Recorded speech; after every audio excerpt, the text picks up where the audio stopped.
right? So in this given problem, it is to calculate magnitude and direction as well as position of resultant from the respective point A, right? So determine the magnitude, direction and position of the resultant force, right, for the figure shown with respect to point A. So this is the reference point with which we have to calculate the moment of force, right? So as well as magnitude, direction and position, right? So to calculate the magnitude of resultant, we have the formula sigma fx square plus sigma fy square under the square root, right? Where sigma fx indicates summation of all x component of the force, sigma fy indicates summation of all y component of the force, right? Check the force and resolve it with respect to x and y axis, right? So x component of this force, right? The angle of inclination with respect to x axis is 90 degree, right? So x component of force is obtained by fx is equal to f cos theta, where f is 200, 200 cos 90. The angle with respect to x axis is 90 degree here, right? So x component of this force is 200 cos 90, right? Cos 90 is 0, 0 multiplied by anything is 0 itself, right?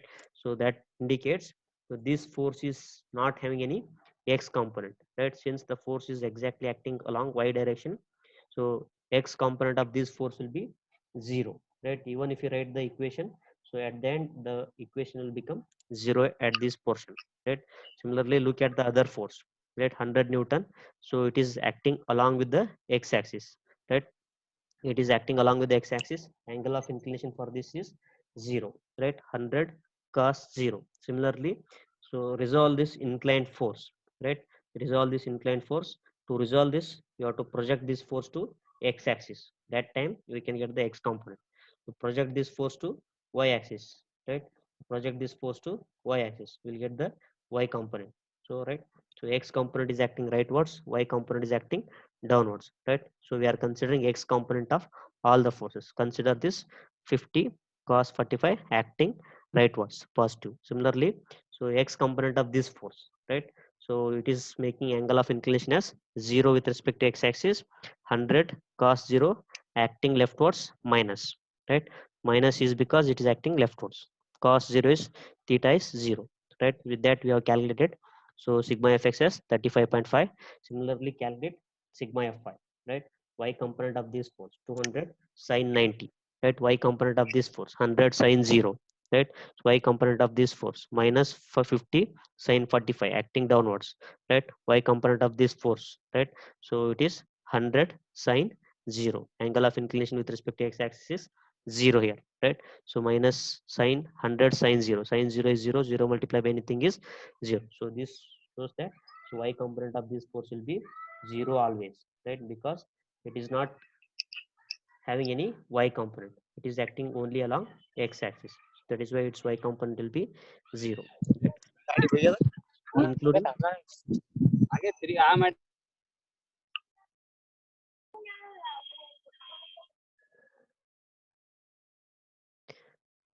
right, including all y components, summation of all y components, so we'll give the value as 164.65. Similarly, get use this equation, substitute all sigma fx and sigma fy, we can get the r value as 168.4, right? Similarly, to obtain theta value, consider the theta is equal to tan inverse sigma fy divided by sigma fx, right?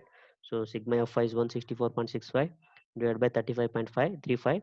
So this will give the direction of theta. So this will give magnitude of theta and this will give direction of theta, right? So one more additional thing in the question, that is, we have to determine the position of resultant, right? To determine the position of resultant, we have to make use of Varignon's theorem, right? So what does the Varignon's theorem says? So it is moment of resultant at a point A will be equal to algebraic sum of moment of all the force at the same point. So this is the equation which we have derived, right? Using this derivation, now we have to do the algebraic sum of moment of all the forces. Consider each force, check their line of action and distance of line of action of force and moment center, right? So moment of force is calculated as force multiplied by perpendicular distance.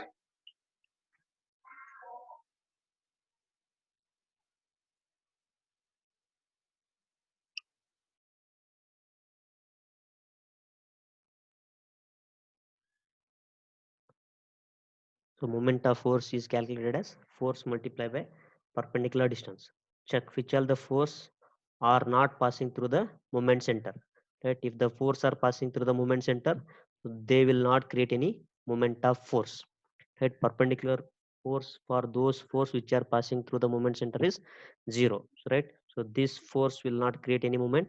This force will not create any moment. Right? So neglect these two force. Right? Then consider only this force for the as well as this force, right, for the moment calculation. Now this 200 force, right, so line of action of 200 force, right, where is the line of action of 200 Newton force? This is the line of action of 200 Newton force. Distance between moment center, right, what is the distance we can read here? This distance is 2 meter, right, this is acting anti-clockwise, right, so this is creating anti-clockwise moment, so that is why it is minus 200 into 2. So this is the moment created by 200 Newton force. Right? Consider this force. Right? 100 Newton force. Right? Line of action of this force is along x direction. Distance between moment center and line of action of force is 4. Right?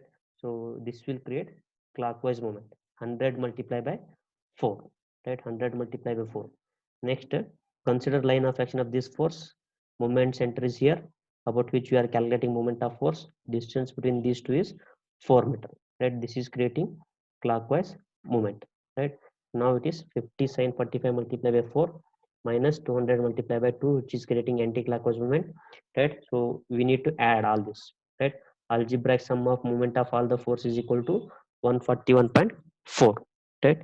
So R into D, where R we have calculated as 168.4. Now D is equal to 141.4 divided by 168.4. So this will give the answer as 0.83 meter. This is the distance of resultant from point A. So this is nothing but position of resultant. Right? We have to identify at what distance the resultant force is acting. So that is nothing but position of resultant. As well as we have to calculate y-intercept and x-intercept. To calculate x-intercept, use this formula. To calculate y-intercept, use this formula, right? So here sigma ma is equal to 141.4, right? And sigma fi is equal to 164.65, right? Similarly, sigma fx is equal to 35.35, right? Use this formula, calculate x-intercept and y-intercept. So this is about this problem.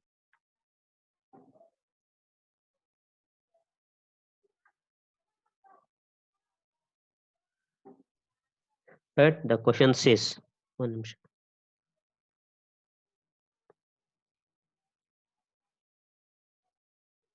Right? The question says, determine the magnitude, direction and position of the resultant force from the point B. Where that point is, the point B is at this base, right? So now we have to determine the magnitude.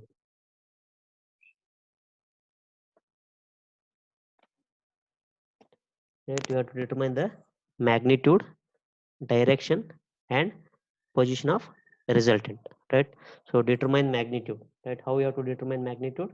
So using this equation, R is equal to sigma fx square plus sigma fy square, right? So how do you get sigma fx? Resolve all the force along x direction, add it. So resolve all the force along y direction, add it. So you can get sigma fx and sigma fy, right? Consider this force. Consider this force. So angle of inclination with respect to x axis is 0 for this, right? So 500 cos 0, acting rightwards, it is positive. Next, for this 500 cos 90, right, angle of inclination, right, if I consider this force, right, along with respect to x axis, so this angle of inclination will be 90 degree, right? 500 cos 90, cos 90 is 0, 0 multiplied by 500 is 0, that is why we have not considered here, right? Even though if we consider, this value will become 0, right? So that is why I have written at the end, right? So 500 cos 0, this is 500, which is making angle of inclination as 0, 500 cos 0, right? Next, consider 2000 Newton force, right? So this 2000 Newton force, which is acting away from the point, right? So x component of this force will be acting rightwards, y component will be acting downwards, right? So x component is 200, cos 60 rightwards, 200 cos 60 rightwards. Similarly, so x component of 1000 Newton force, right? It will be 1000 cos 60 leftwards. This is 1000, 1000, right? So that is minus 1000 cos 60 because it is acting leftwards, right? Similarly, for this force, it is having inclination as 90 degree, right? 500 cos 90, this is 0 itself, right? So now if we add all these things, we can get the value as 1000 Newton as sigma fx, right? Similarly, calculate all the y components. Consider all the force, calculate y components. For this force, it is sine 90. The angle of inclination is 90 degree. 500 sine 90 is 1. Sine 90 multiplied by 500 is 500 itself, right? So 500 sine 90, and it is minus 200, 2000 sine 60, minus because it is acting downwards, right? Minus 2000 sine 60. Next, coming to this, it is plus upwards, positive 1000 sine 60.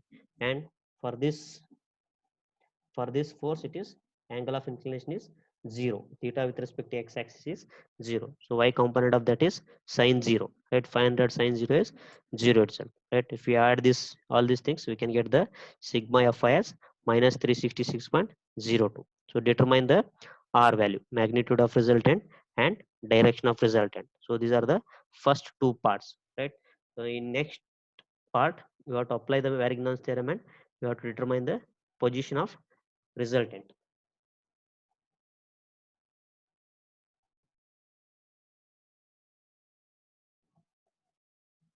Right, in order to apply the Varignon's theorem, right? So Varignon's theorem says that moment of resultant force will be equal to algebraic sum of moment of all the forces, right?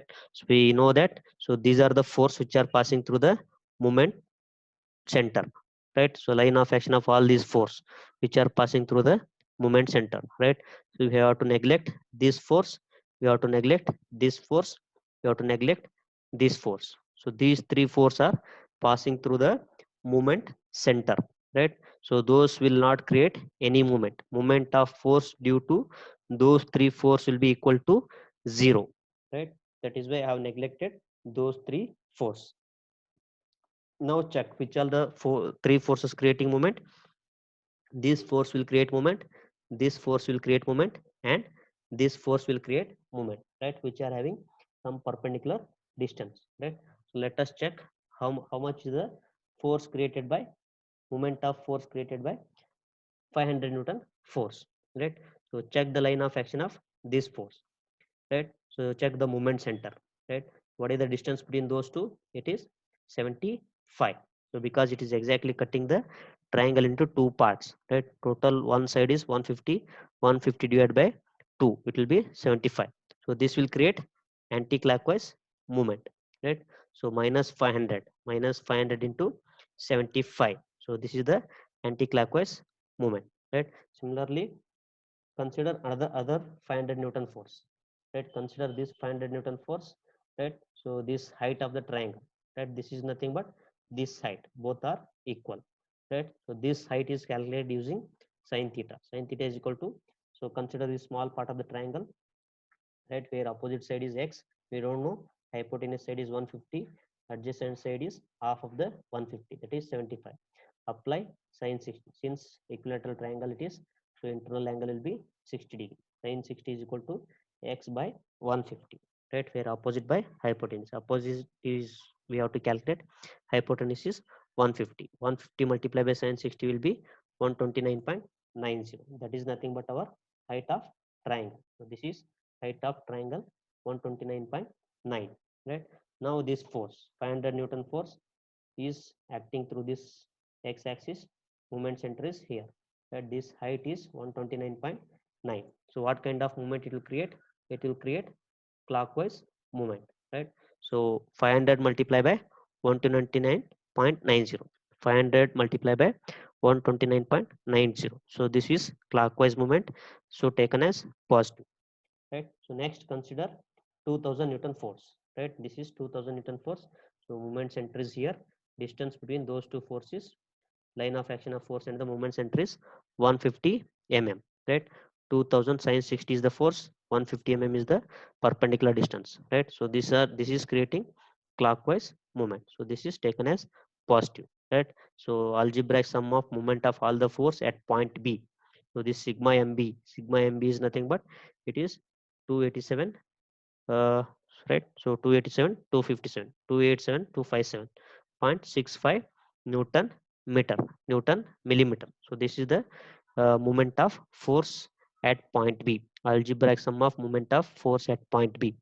Now we know that resultant of force is 1064.88, right? So to calculate D value, D is equal to sum of all the moments divided by the resultant force. So this will give the position of resultant, that is nothing but distance of the resultant from point B.